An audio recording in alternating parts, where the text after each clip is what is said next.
Bismillah. Assalamualaikum warahmatullahi wabarakatuh. Alhamdulillahi rabbil alamin, hamdan tayyiban katsira, wa khalaqa kulla syai'in faqaddarahu taqdira. Asyhadu an la ilaha illallah wahdahu la syarikalah, wa asyhadu anna Muhammadan abduhu wa rasuluh alladzi la nabiyya wa la rasula ba'dah. Alhamdulillah, kita bersyukur kepada Allah Jalla Jalaluh yang telah memberikan kita berbagai macam nikmatnya kepada kita semua, baik itu berupa nikmat yang terpenting, nikmat iman, nikmat Islam, juga nikmat kesehatan dan kesempatan, sehingga pada hari ini kita diberikan kesempatan oleh Allah Subhanahu wa taala menyempurnakan amal-amal ibadah kita, amalan-amalan soleh kita. Begitu juga diberikan kesempatan untuk belajar ilmu syar'i, lebih mendalami agama kita yang mulia ini. Baiklah anak-anak Ustaz semuanya, dimanapun antum berada, mudah-mudahan Allah Subhanahu wa taala menjaga antum, menjaga niat antum sebaik-baik mungkin, memberikan antum keistiqomahan dalam belajar menuntut ilmu syar'i ini.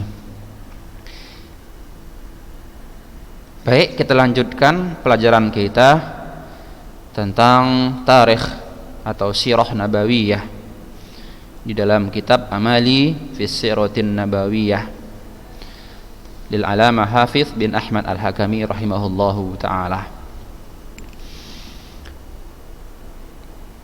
Kitab ini metodenya adalah dengan tanya jawab, supaya kita dengan ringkas dapat menyebutkan tentang sejarah kehidupan Nabi Sallallahu Alaihi Wasallam. Oleh karena itu, antum harus mengetahui atau harus menyimak dengan baik-baik, sehingga poin-poin penting dalam kitab sirah ini bisa antum kuasai dengan semaksimal mungkin. Yang lalu kita telah membahas tentang wafat kakeknya Abdul Muthalib, dan setelah kakeknya wafat, lalu kembali ke siapakah pengasuhan Rasulullah. Nah, sudah kita jelaskan sebelumnya. Jadi ketika wafat kakek Rasulullah Sallallahu Alaihi Wasallam, beliau ketika itu berusia 8 tahun. Lalu pengasuhan diserahkan kepada pamannya atau saudara ayahnya Abu Thalib. Begitu juga sifat Abu Thalib hafiyah, sangat penyayang kepada Rasulullah Shallallahu Alaihi Wasallam. Nah, itulah yang lalu ya tentang pelajaran kita. Nah, baiklah, sekarang kita lanjutkan. Anak-anak Ustaz semuanya perhatikan baik-baik ya, simak kitabnya ini. Apa yang perlu ditulis, siapkan penahnya, siapkan bukunya. Baik. Sekarang as-su'alu at-tasi', pertanyaan yang ke-9. Mata safara ma'a ammihi ila Syam? Ya. Mata, kapan? Safara. Safara apa artinya? Safar, menempuh perjalanan. Ma'a ammihi, ma'a bersama, ammihi pamannya, ila Syam ke negeri Syam. Kapan Rasulullah bepergian melakukan safar bersama pamannya ke negeri Syam? Al-jawab, jawab. Walahu minal umri 12 sanatan. Walahu, minal umuri, dan Rasulullah sallallahu alaihi wasallam lahu memiliki atau baginya minal umuri dari umur 12 sanah tahun. Kalau kita artikan, Rasulullah sallallahu alaihi wasallam ketika berumur 12 tahun, ya, gitu mengartikannya. Walahu minal umuri, dan Rasulullah ketika itu berusia atau berumur 12 sanatan, berumur 12 tahun. Wa fiha, dan padanya, dan di sana ini kembali kepada Syam, ya. Di negeri Syam itu ra'ahu Bahirah ar-Rahib, dan di negeri Syam tadi Bahirah seorang pendeta ra'ahu melihat Rasulullah sallallahu alaihi wasallam. Kita ulangi, dan di sana ra'ahu melihatnya Bahira ar-Rahib, dan di negeri Syam tadi Bahira sang pendeta ra'ahu melihat Nabi sallallahu alaihi wasallam. Ketika Nabi sallallahu alaihi wasallam berada di Syam, lalu terlihat oleh si Bahira seorang pendeta. Wa ra'a fihi, dan pendeta Bahira tadi melihat fihi padanya, terhadapnya Rasulullah, dan pendeta tadi melihat Rasulullah pada diri Rasulullah itu a'laman nubuwah, alamah, tanda-tanda an-nubuwah, kenabian. A'lam, tanda-tanda, an-nubuwah, kenabian. Wa amara, dan ia si Bahira memerintahkan, dan ia memerintahkan, menyuruh ammahu, pamannya, biraddihi, untuk mengembalikannya, untuk pulang. Kita ulangi, kapan Rasulullah sallallahu alaihi wasallam bepergian bersama pamannya ke negeri Syam?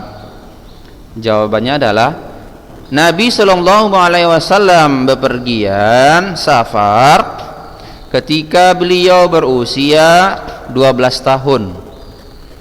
Ketika di Syam tadi, si Bahira seorang pendeta melihat Nabi sallallahu alaihi wasallam, dan si Bahira melihat di diri Nabi ada tanda-tanda kenabian, dan ia memerintahkan pamannya untuk mengembalikannya ke Makkah, biraddihi, ke Makkah. Anak-anak semuanya, semoga antum dijaga Allah Subhanahu wa taala. Jadi peristiwa Rasulullah sallallahu alaihi wasallam ini adalah peristiwa yang berurutan, ya, dari umur Nabi masih kecil, ya, sampai sekarang ini ketika Nabi berusia 12 tahun. Berusia 12 tahun. Jadi ada sesuatu yang hal terjadi, ya, pada peristiwa ini. Ketika Rasulullah dan pamannya mulai berdagang ke negeri Syam, melakukan perjalanan, ya, pertama, ya. Ini adalah perjalanan dagang pertama Rasulullah Shallallahu Alaihi Wasallam selama hidupnya bersama pamannya Abu Thalib, yaitu ke negeri Syam atau sekarang Suriah. Kisah perjalanan beliau ini memang diwarnai kontroversi di kalangan ahli sejarah seputar pertemuan mereka berdua dengan seorang pendeta Nasrani bernama Buhairah. Ada yang mengatakan bahwa ini pendeta dari pendeta Yahudi, ada yang mengatakan pendeta Nasrani bernama Buhairah atau Bahirah. Jadi Al-Kisah, ya, kafilah yang berisi rombongan pedagang Mekah, ya, yakni bersama Rasulullah, itu melintasi kota Busrah. Kafilah itu padat dengan muatan. Tak hanya kaum dewasa seumpama Abu Thalib, sebagian di antara rombongan itu juga ada yang berusia tanggung, anak remaja. Dialah Muhammad sallallahu alaihi wasallam. Pada awalnya Muhammad sallallahu alaihi wasallam tidak ikut dalam kafilah. Saat itu Abu Thalib dan rombongan kafilah baru saja bersiap-siap akan berangkat. Tiba-tiba Muhammad sallallahu alaihi wasallam yang masih kecil datang. Ia menunjukkan minat ingin ikut bersama mereka. Tak tega hati beliau, hati Abu Thalib, meninggalkan kemenakannya yang tercinta itu. Kata Abu Thalib, demi Allah, aku akan mengajaknya pergi. Aku tidak akan berpisah dengannya, dan ia tidak akan berpisah dariku selama-lamanya, kata Abu Thalib. Karena kesayangan beliau kepada Rasulullah Shallallahu Alaihi Wasallam yang masih kecil, dia nggak tega meninggalkannya. Terpaksa dia harus membawa Rasulullah, ya, berniaga ke negeri Syam. Akhirnya rombongan pun berangkat. Muhammad Shallallahu Alaihi Wasallam didaulat sebagai penjaga barang-barang dagangan, berangkat sebagai pesuruh pelayan seluruh anggota kafilah. Biarlah asalkan dia bisa ikut bersama kita, kata Abu Thalib.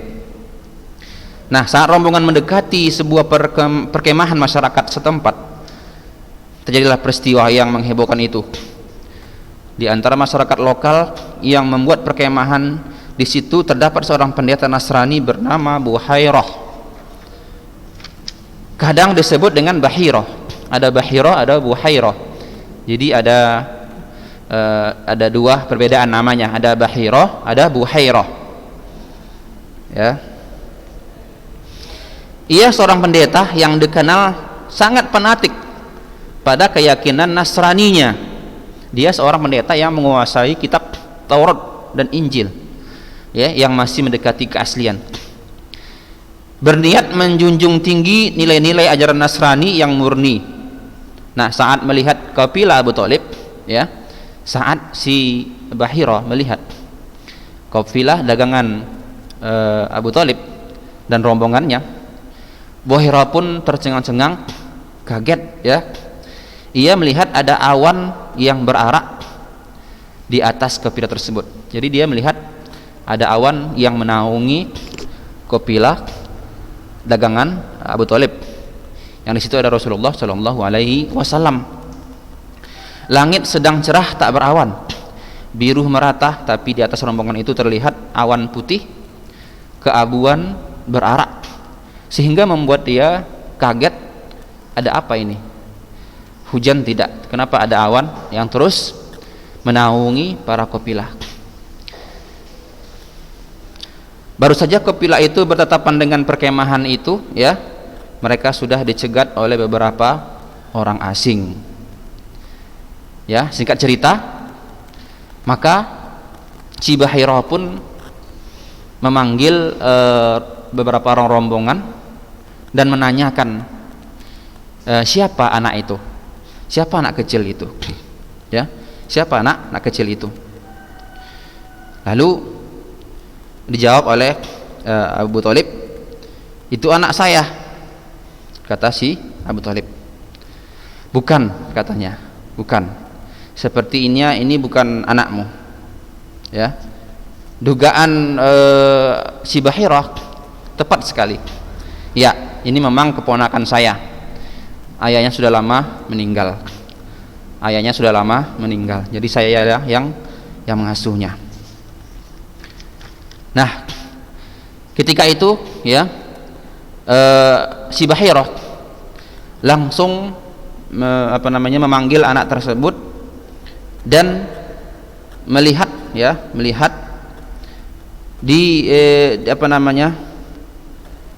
saat tiba di hadapan Buhairah, pendeta itu memandang ke arah Rasulullah. Ia teliti sekujur tubuh Rasulullah, ya, seperti seorang ahli ternak menyelidiki kondisi unta yang baru saja ditawar untuk dibeli. Anak muda, kata si Buhairah, jawab pertanyaanku atas nama Lata wal Uzza. Jangan sekali-kali tanya aku atas nama kedua benda itu, kata Rasulullah. Tak ada sesuatu yang lebih kubenci dari keduanya. Oh ya, maksudnya atas nama Allah. Jawablah pertanyaanku, kata si Bahirah. Silakan tanya, kata Rasulullah. Lalu Bahirah pun bertanya kepada Muhammad SAW tentang kesehariannya, bagaimana ia tidur, bagaimana ia makan, bagaimana pergaulannya, dan seterusnya. Nah, sampailah tadi dibilangnya, anak siapakah ini? Anak siapakah ini? Kata Bahirah. Anakku, kata Abu Thalib. Oh bukan, tidak mungkin. Apa yang tidak mungkin? Kata Abu Thalib. Anak ini pasti bukan anakmu. Kenapa? Kenapa kau bilang seperti itu? Kata Abu Thalib. Seharusnya ayah anak ini sudah meninggal dunia. Abu Thalib terdiam sesaat. Dari mana kau tahu? Bahirah tersenyum. Sudah kuduga sebelumnya, ujar senang. Ya, jadi ada sesuatu yang aneh ya. Padahal si Bahirah ini belum pernah kenal dengan Nabi dan Abu Thalib sebelumnya. Tapi tebakan beliau sangat tepat. Dari mana dia tahu? Dari mana si Bahirah tahu? Ya, taunya dia dari kitab sucinya, dari kitab Injilnya. Itu yang unik ya. Nah, dari mana kau tahu? Kata Abu Thalib. Bahirah mendekati ke arah Abu Thalib dan membisikkan sesuatu di telinganya. Berdasarkan tanda-tanda yang disebutkan dalam kitab suciku, anak ini pasti calon seorang nabi, kata si Bahirah. Apa? Calon seorang nabi? Kata Abu Thalib. Ya, dalam dirinya ada beberapa tanda kenabian, termasuk awan abu-abu yang selalu mengikuti kafilah kalian di padang Sahara. Jaga dia baik-baik, hati-hati terhadap kaum Yahudi. Bila mereka mengetahui, mereka pasti berusaha membunuhnya. Kusarankan sebaiknya kalian segera saja pulang, tidak usah meneruskan perjalanan.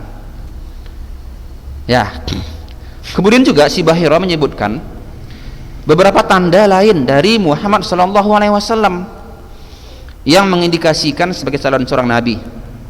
Ya, setiap kali kafilah itu melewati pohon itu bersujud ke arah mereka. Pohon tidak akan bersujud kepada selain nabi. Lalu Bahirah juga melihat adanya tanda kenabian di tengkuk nabi. Ya, di tengkuk nabi ada menyerupai telur merpati atau mirip buah apel kecil. Nah, akhirnya dengan alasan-alasan yang tidak dijelaskan dalam sejarah, Abu Thalib mengajak kafilahnya untuk pulang saja, sehingga saat itu mereka tak jadi berdagang ke negeri Syam. Mereka pulang dengan tangan hampa. Itulah demikian ya, demikian sekelumit tulisan sejarah yang kontroversial itu. Sebagian pakar sejarah ya meragukan, bahkan nyata-nyata membantah terjadinya peristiwa itu. Hadis tentang pendeta Bahirah ini tergolong jenis masyhur al-sinah ya, jadi masyhur melalui lisan semata. Hadis populer bukan secara terminologi, tapi populer karena sering disebut-sebut, sehingga popularitasnya tak serta-merta jadi alasan keabsahan riwayatnya. Baik, itulah mungkin sudah banyak orang tahu kisah seperti ini. Tapi itulah yang ada itulah yang ada di dalam catatan sejarah. Cuman yang pastinya adalah bahwa yang di buku kita ini itulah umur Nabi Shallallahu Alaihi Wasallam, lebih kurang 12 tahun ya. Dan si Bahirah berjumpa dengan Bahirah, seorang rahib, pendeta, dan dia melihat tanda-tanda kenabian dan akhirnya menyuruh pulangnya paman dan Rasulullah ke Makkah. Ya.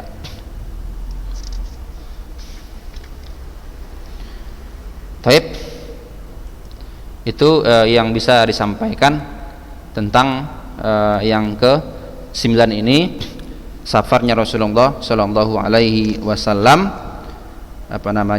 ke negeri Syam, yaitu safarnya melakukan perjalanan yang pertama sekali ya dalam hidup Nabi, yaitu ke negeri Syam. Baik, mudah-mudahan antum bisa memahami ya kisah ini ya. Dan insyaallah kita akan lanjutkan pertemuan berikutnya pada poin yang ke-10 insyaallah ya, yaitu pekan depan, yaitu terjadinya Harbul Fujar, perang Fujar insyaallah. Mudah-mudahan bermanfaat. Subhanakallahumma wa bihamdik asyhadu an la ilaha illa anta astaghfiruka wa atubu ilaik.